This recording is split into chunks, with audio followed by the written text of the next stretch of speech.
The sky turned a sickly green as the hydro weapon descended. It wasn't a bomb or a missile, but something far more terrifying, a liquid, shimmering like oil, raining down from the clouds. Where it touched, the ground hissed and steamed. Trees withered in seconds. Animals collapsed, their bodies convulsing before going still. Panic spread like wildfire. Everyone ran, but there was nowhere to hide. In the middle of the chaos, a man stood still. He wasn't special, just an ordinary human, his face weathered by years of hard work. His name didn't matter. What mattered was what he did next. As the green liquid pooled around his feet, he knelt down, cupped his hands, and drank. The crowd froze. Gasps echoed through the air. "He's gone mad," someone shouted. But the man didn't collapse. He didn't scream. Instead, he stood up, his eyes glowing faintly, and looked around as if seeing the world for the first time. "It's not poison," he said, his voice steady. "It's something else." The crowd stared in disbelief. How could he survive? How could he drink what had killed everything else? Before anyone could react, the man clenched his fists, and the green liquid around him rose into the air, swirling like a living thing. With a flick of his wrist, he sent it flying into the distance, where it exploded harmlessly against a rock. Silence fell. The man looked at his hands, then at the terrified faces around him.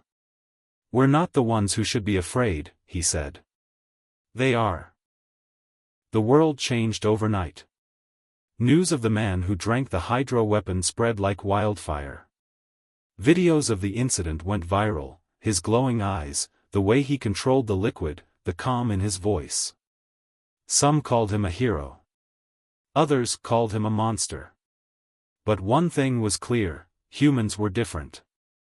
Governments scrambled to understand what had happened. Scientists studied the hydro weapon, but it defied all logic. It wasn't just a chemical or a toxin, it was alive, in a way no one could explain. And yet, when humans came into contact with it, they didn't die. Instead, something extraordinary happened. In the days that followed, more humans began to exhibit strange abilities. A farmer in the countryside found he could heal wounds with a touch. A young girl in the city discovered she could control water, bending it to her will. Each person who drank the hydro weapon gained a unique power, but no one knew why. Fear spread faster than hope. Other species, those who had suffered the most from the hydro weapon, watched with growing unease. They had lost so much, and now humans were becoming something more. Rumors began to circulate. Some said the humans had planned this all along. Others whispered that the hydro weapon was a gift, meant only for them. Amid the chaos, the man who had first drunk the hydro weapon became a symbol. He didn't seek fame or power, he simply tried to help. He traveled to affected areas, using his abilities to clear the land of the green liquid and protect those who couldn't protect themselves. But not everyone trusted him. One evening, as he worked to purify a contaminated river, a group of armed soldiers approached. Their leader, a tall figure with a scar across his face, stepped forward. "You need to come with us," he said, his voice cold. "You're not safe out here." The man looked at him, his glowing eyes piercing the darkness. "Safe from who?" he asked. The soldier hesitated. "From them," he said, gesturing to the shadows. "And from yourselves." The man went with the soldiers, not because he trusted them, but because he had no choice. They took him to a hidden facility deep underground, where scientists and military officials worked around the clock. The air was thick with tension, and the walls were lined with screens showing maps, data, and images of the hydro weapon. "We've been studying it since the first attack," said a scientist, her face pale and tired. "It's not just a weapon. It's a test." The man frowned. "A test for what?" The scientist hesitated, then led him to a room filled with ancient artifacts.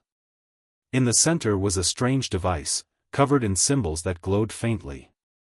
"We found this buried beneath the ruins of an ancient city," she explained. "It's not from Earth. And neither is the hydro weapon." She activated the device, and a hologram appeared, a message from an alien race that had vanished long ago. The hologram showed a galaxy, then zoomed in on Earth. A voice, deep and resonant, filled the room. "We created the hydro weapon not to destroy, but to prepare. Only those who can adapt, who can rise above fear and chaos, will survive what is to come. The hydro weapon is a gift, but also a challenge. Use it wisely." The man stared at the hologram, his mind racing. "What's coming?" he asked. The scientist shook her head. "We don't know. But whatever it is, it's bigger than us. And you're the key to surviving it." Outside the facility, the world was falling apart. Fear and mistrust had turned into violence. Other species, desperate and afraid, began to attack humans, seeing them as a threat. The man knew he had to act, but he also knew he couldn't do it alone. He returned to the surface and sought out others like him, humans who had drunk the hydro weapon and gained strange abilities. Together, they formed a group, not to fight, but to protect. They called themselves the Guardians, and their mission was simple: to uncover the truth about the hydro weapon and prepare for the coming storm. But as they worked, they began to notice something strange. The hydro weapon wasn't just affecting humans. It was changing the world itself. Plants grew faster, animals became more intelligent, and the very air seemed to hum with energy. It was as if the earth was waking up, preparing for something no one could imagine. The Guardians grew quickly. Word spread among humans who had been affected by the hydro weapon, and soon, their ranks swelled. There was the farmer who could heal with a touch, the young girl who could control water, and many others, each with a unique ability. They came from all walks of life, united by a single purpose: to protect their kind and uncover the truth. But not everyone saw them as heroes. Other species, still reeling from the devastation caused by the hydro weapon, viewed the Guardians with suspicion and fear. "Why should we trust you?" demanded a leader of one of the affected species during a tense meeting. "You're the ones who survived. You're the ones who changed. What if you turn on us next?" The man who had first drunk the hydro weapon stepped forward. "We didn't ask for this," he said, his voice calm but firm. "But we're not your enemies. The real threat is still out there, and if we don't work together, none of us will survive." His words fell on deaf ears. The meeting ended in anger, and soon after, the first attacks began. Groups of armed individuals from other species targeted humans, blaming them for the chaos. The Guardians tried to defend their people, but they refused to fight back with violence. Instead, they used their powers to protect and heal, even those who sought to harm them. One night, as the Guardians worked to evacuate a human settlement under attack, the young girl who could control water turned to the man. "Why are we helping them?" she asked, her voice trembling with anger. "They hate us. They want us dead." The man placed a hand on her shoulder. "Because we're not like them," he said. "We have a choice, to let fear control us or to rise above it. If we become what they fear, then we've already lost." His words resonated with the group, but the challenges kept coming. The attacks grew more frequent, and the Guardians were stretched thin. They needed allies, but trust was hard to come by. Then, one day, a message arrived from an unexpected source. It was from a scientist who had been studying the hydro weapon. "I've found something," she said. "Something that could change everything. But I need your help." The Guardians knew it was a risk, but they also knew they had no choice. They set out to meet the scientist, unaware that their journey would lead them to a discovery that would change the course of their fight, and the fate of the world. The Guardians arrived at the scientist's hidden lab, a crumbling facility buried deep in the mountains. She greeted them with a mix of relief and urgency. "I've discovered something incredible," she said, leading them to a room filled with strange machines and glowing screens. "The hydro weapon isn't just a test. It's a key." She explained that the hydro weapon was designed to unlock hidden potential in those who could adapt to it. But it was also a beacon, signaling to the ancient alien race that their test had been completed. "They're coming," she said. "And when they arrive, they'll judge whether we're worthy to survive." The Guardians were stunned. The man who had first drunk the hydro weapon stepped forward. "How long do we have?" he asked. "Days," the scientist replied. "Maybe less." As the Guardians prepared to leave, the scientist handed the man a small device. "This will help you understand your abilities," she said. "But be careful. Not everyone can be trusted." Her words proved prophetic. That night, as the Guardians camped in the mountains, they were ambushed. It wasn't an attack from other species, it was one of their own. A man who had joined the Guardians weeks ago, claiming to have the power to manipulate fire, turned on them. He had been working with a faction of humans who believed the Guardians were too weak to lead. "You think you can save everyone," the traitor sneered as he unleashed a wall of flames. "But you're just holding us back." The Guardians fought to protect themselves, but the betrayal cut deeper than the flames. The young girl who could control water tried to extinguish the fire, but the traitor was too powerful. In the chaos, the man who had first drunk the hydro weapon was injured, his glowing eyes dimming as he fell to the ground. The traitor escaped, leaving the Guardians battered and broken. As they tended to their wounds, the man looked at the device the scientist had given him. "We can't let this divide us," he said, his voice weak but determined. "If we fall apart now, we'll lose everything." The young girl clenched her fists, tears streaming down her face. "But how do we trust anyone after this?" The man handed her the device. "We trust ourselves," he said. "And we keep moving forward. No matter what." The Guardians regrouped after the betrayal, their spirits shaken but their resolve unbroken. The man who had first drunk the hydro weapon, though injured, insisted they keep moving. "We can't stop now," he said, his voice steady despite the pain. "The answers we need are out there. And we're the only ones who can find them." Using the device the scientist had given them, they began to unlock the secrets of their abilities. The young girl who could control water discovered she could purify the hydro weapon, turning it from a deadly force into a source of life. The farmer who could heal found his touch could now mend not just wounds, but the land itself. Each Guardian grew stronger, but they also grew more aware of the weight of their responsibility. As they traveled, they encountered others who had been affected by the hydro weapon, humans who had hidden their abilities out of fear. Some joined the Guardians, while others refused, too afraid of what they might become. The man understood their fear. He felt it too, every time he used his powers. But he also knew they couldn't afford to hesitate. One night, as they camped near the ruins of an ancient city, the device began to glow. It projected a hologram, revealing a map with a single location marked in red. "This is where we need to go," the man said. "The answers are there." The journey was fraught with danger. The traitor had spread word of their movements, and they were hunted by both humans and other species. But the Guardians pressed on, driven by a sense of purpose they couldn't fully explain. When they finally reached the marked location, they found a massive structure buried beneath the earth.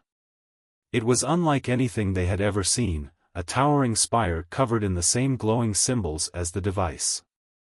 As they approached, the ground trembled, and the spire began to rise. Inside, they found a chamber filled with more holograms and strange machines. At the center was a pedestal, and on it rested a crystal that pulsed with light. The man reached out to touch it, and suddenly, the chamber came alive. A voice echoed through the air, deep and resonant. "You have passed the first test," it said. "But the true challenge lies ahead." The hydro weapon was not just a test of survival, but of unity. Only those who can rise above their differences will be worthy of the power we offer. The holograms showed images of the ancient alien race, beings of light and energy who had once ruled the galaxy. They had created the Hydro weapon to find a species capable of inheriting their legacy. But they had also created a failsafe, a weapon capable of destroying any species that failed their test. The man turned to the Guardians, his glowing eyes filled with determination. "We have to unite everyone," he said. "Humans, other species, everyone. If we don't, we'll all be destroyed." The Guardians left the ancient spire with a renewed sense of purpose. The man who had first drunk the Hydro weapon knew they had little time to waste. The failsafe weapon could be activated at any moment, and the only way to stop it was to unite everyone, humans and other species alike. But unity was easier said than done. The betrayal by one of their own had left deep scars, and the attacks on humans had only intensified. The young girl who could control water voiced what everyone was thinking. "How can we convince them to trust us when they see us as monsters?" The man placed a hand on her shoulder. "We show them we're not," he said. "Actions speak louder than words." Their first stop was a settlement of another species that had been hit hard by the Hydro weapon. The people there were wary, their eyes filled with fear and anger as the Guardians approached. The man stepped forward, his hands raised in a gesture of peace. "We're not here to fight," he said. "We're here to help." At first, the people refused to listen. But when the young girl used her powers to purify a contaminated well, their skepticism began to waver. The farmer who could heal tended to their sick, and the man used his abilities to clear the land of the Hydro weapon's remnants. Slowly, the people began to see the Guardians not as a threat, but as allies. Word of their actions spread, and soon, other settlements began to reach out. The Guardians traveled from place to place, using their powers to heal and protect. They faced resistance at every turn, but they also found hope. A leader of one species, a tall, imposing figure with scars from the Hydro weapon, approached the man after seeing his people healed. "I don't understand you," the leader said. "But I see what you're doing. If you're willing to fight for us, then we're willing to fight with you." It was a small victory, but it was a start. The Guardians began to form an alliance, bringing together humans and other species under a single banner. They trained together, shared resources, and prepared for the battle they knew was coming. But not everyone was willing to join. The traitor who had betrayed the Guardians had formed his own faction, convinced that humans should rule over the other species. He saw the alliance as a weakness and vowed to destroy it. One night, as the Guardians and their new allies gathered to plan their next move, the traitor attacked. His faction launched a surprise assault, using their powers to sow chaos and fear. The Guardians fought back, but the battle was fierce. The man who had first drunk the Hydro weapon faced the traitor in a final confrontation. "You're making a mistake," the traitor sneered. "We don't need them. We're stronger than they are." The man shook his head. "Strength isn't about power," he said.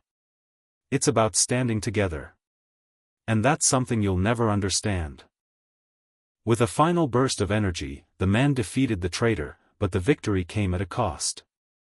The attack had weakened the alliance, and time was running out. The ancient alien race's fail-safe weapon loomed over them like a shadow, and the Guardians knew they had to act fast. The alliance gathered at the base of the ancient spire, their numbers bolstered by humans and other species who had once been enemies. The man who had first drunk the Hydro weapon stood at the forefront, his glowing eyes scanning the horizon. The air was thick with tension, and the ground trembled beneath their feet as the fail-safe weapon began to awaken. "This is it," the man said, his voice carrying over the crowd. "We've come too far to turn back now. Today, we fight not just for ourselves, but for everyone. Together, we can prove we're worthy of this world." The spire erupted with light, and the fail-safe weapon emerged, a massive, mechanical construct that seemed to pulse with malevolent energy. It moved with terrifying speed, its weapons tearing through the landscape. The Alliance charged forward, their combined powers creating a dazzling display of light and energy. The young girl who could control water summoned a tidal wave to slow the weapon's advance, while the farmer who could heal tended to the wounded. The man who had first drunk the hydro weapon led the charge, his abilities allowing him to deflect the weapon's attacks and strike back with precision. But the fail-safe weapon was relentless. It adapted to their strategies, countering their every move. The Alliance began to falter, their unity tested as fear and doubt crept in. The man knew they needed a new plan, and fast. "We have to hit it at its core," he shouted, pointing to a glowing weak spot on the weapon's surface. "But we'll need to get close." The young girl nodded, her face set with determination. "I'll create a path," she said, summoning a wall of water to shield them as they advanced. The man led a small group of guardians and allies toward the weapon's core, dodging attacks and pushing through the chaos. As they drew closer, the weapon unleashed a devastating blast, knocking most of the group to the ground. Only the man and the young girl remained standing. "We can do this," the man said, his voice steady despite the danger. Together, they combined their powers, the man's energy amplifying the young girl's control over water. With a final, concentrated burst, they struck the weapon's core. The fail-safe weapon shuddered, its light flickering as it began to collapse. But the victory was short-lived. The weapon's self-destruct mechanism activated, and the spire began to crumble. The man grabbed the young girl's hand. "We have to get everyone out of here," he shouted. The Alliance retreated as the spire exploded, sending a shockwave across the landscape. When the dust settled, the weapon was gone, but the cost was high. Many had been injured, and some had not made it out alive. The man looked out over the battlefield, his heart heavy but filled with hope. They had won, but the real challenge was just beginning. The ancient alien race's test was over, and now it was up to them to build a future worthy of the sacrifice they had made. The battlefield was silent, the air heavy with the weight of what had been lost, and what had been gained. The man who had first drunk the hydro weapon stood amidst the ruins of the ancient spire, his glowing eyes dimmed but still filled with determination. Around him, the survivors of the Alliance gathered, their faces etched with exhaustion and relief. The young girl who could control water approached him, her hands trembling but her voice steady. "We did it," she said. "But at what cost?" The man placed a hand on her shoulder. "We paid a price," he said. "But we also proved something, to ourselves and to the universe. We proved that we're stronger together." As the days passed, the Alliance worked to rebuild what had been destroyed. Humans and other species labored side by side, their differences no longer a source of division but a strength. The land, once scarred by the hydro weapon, began to heal, thanks to the combined efforts of the Guardians and their allies. The man traveled from settlement to settlement, sharing the story of their struggle and the lessons they had learned. "The hydro weapon wasn't just a test," he said. "It was a reminder that fear can divide us, but courage can bring us together. That our differences don't have to define us. And that the future is ours to build, if we're willing to fight for it." The young girl, now a leader in her own right, stood by his side. "We've been given a second chance," she said. "Let's make it count." In the years that followed, the world changed. The Alliance grew into a true partnership, with humans and other species working together to create a society built on trust and cooperation. The Guardians became symbols of hope, their powers used not for war, but for healing and growth. One day, as the man stood on a hill overlooking a thriving city, he felt a sense of peace he hadn't known in years. The young girl joined him, her eyes reflecting the same quiet strength. "Do you think they're watching?" she asked, looking up at the stars. "The ancient ones, I mean." The man smiled. "I think they already know," he said. "And I think they're proud." As the sun set, casting a golden light over the land, the man turned to the young girl. "This is just the beginning," he said. "We've faced the darkness, and we've come out stronger. Now it's up to us to keep moving forward, together."